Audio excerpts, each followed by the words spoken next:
একটা personal story share করি। ছোটবেলায় যখন রান্না-বান্না নিয়ে অত জ্ঞানগম্যি ছিল না, শুধু খেতে ভালোবাসতাম। তখন ভাবতাম বাড়িতে সেদিনই ভাপা ইলিশ হয় যেদিন মায়ের কড়া মাজতে ইচ্ছে করে না। মানে সর্ষে ইলিশ আর ভাপা ইলিশ আদতে একই ডিশ, শুধু বাসনটুকু চেঞ্জ হয়। বলাই বাহুল্য সেই ভুল যেদিন ভাঙে ব্যাপারটা এম্বারেসিংই ছিল। তবে সর্ষে ইলিশ আর ভাপা ইলিশ নিয়ে ফান্ডামেন্টাল ডিফারেন্স নিয়ে পর্যালোচনা আজকের ভিডিওর টপিক নয়। আজকে আমরা শুধু ভাপা ইলিশে ফোকাস করব, বুঝবো ব্যাপারটা কি করে পারফেক্ট হয়, ঠিক কিভাবে আর কতক্ষণ স্টিম করলে ব্যাপারটা জলও কাটবে না, আবার একদম শক্ত চাকও হয়ে যাবে না। একদম পারফেক্ট ক্রিমি ভাপা ইলিশ, সাথে গরম ভাত আর একটা মিষ্টি দুপুর। কিচেনে ঢুকেই আগে 2 ভাগ সাদা সর্ষে আর 1 ভাগ কালো সর্ষে এরকম ভিজতে রেখে দেবো। ভেজানোটা জরুরি, কিন্তু তার সাথে সর্ষে তেতো হওয়ার ডাইরেক্ট কোনো সম্পর্ক নেই, পরে বুঝিয়ে বলছি। ততক্ষণে মাছটা, অ্যাজ উই অল নো, ইলিশ কিন্তু খুব খুব খুব নরম মাছ, তাই ধোয়া থেকে শুরু করে বি জেন্টল। নুন, হলুদ আর সর্ষের তেল দিয়ে মাখানোর সময়ও আগেন বি জেন্টল। অনেকে ম্যারিনেশনটা স্কিপ করেন, বাট অন্তত 15 মিনিট হলেও ম্যারিনেট করলে কি হয়, তেলের সাহায্য নিয়ে হলুদ আর নুনটা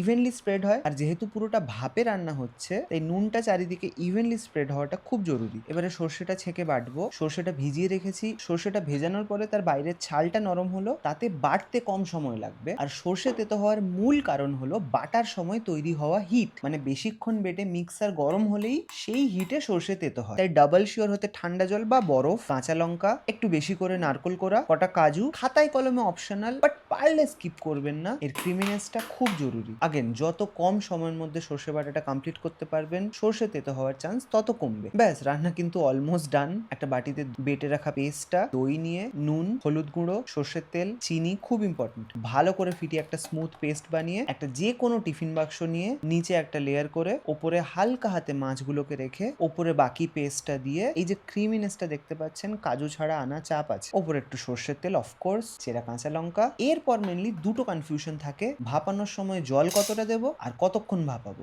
জলটা যেন টিফিন বাক্সের ঢাকনার নিচে থাকে, না হলে ফুটে কখনো কখনো টিফিন বাক্সের মধ্যে ঢুকে আপনার ভাপাকে ডাইলিউট করে দিতে পারে। আর আমরা 15, 20 আর 25 মিনিটে ভাপিয়ে দেখেছি, 15 মিনিটে একটু আন্ডার কুক থাকে, 25 মিনিটে আবার ব্যাপারটা টাইট হতে শুরু করে। কিন্তু মিডিয়াম আছে 20 মিনিট স্টিম করলে আপনি সেই ভাপার টেক্সচারটা পাবেন। তবে সঙ্গে সঙ্গে খুলতে যাবেন না, গ্যাস বন্ধ করে রেস্ট দিন কিছুক্ষণ। তারপর টিফিন বাক্সের ঢাকনা খুলে এই উজ্জ্বল গোধূম বর্ণের ভাপা ইলিশের সৌরভে আপনি যদি পাগল পাড়া উদ্বেলিত নাই হন, তাহলে আপনি আর কিসের ইলিশ প্রেম। আই এম ডেফিনেটলি শিওর প্রত্যেক বাড়িতে ভাপা ইলিশের একটা স্পেসিফিক রেসিপি আছে। যদি আপনারা অন্য কিছু দিয়ে থাকেন, প্লিজ কমেন্টে জানান। কথা হবে, আলোচনা হবে। আজ আসি, আবার দেখা হবে।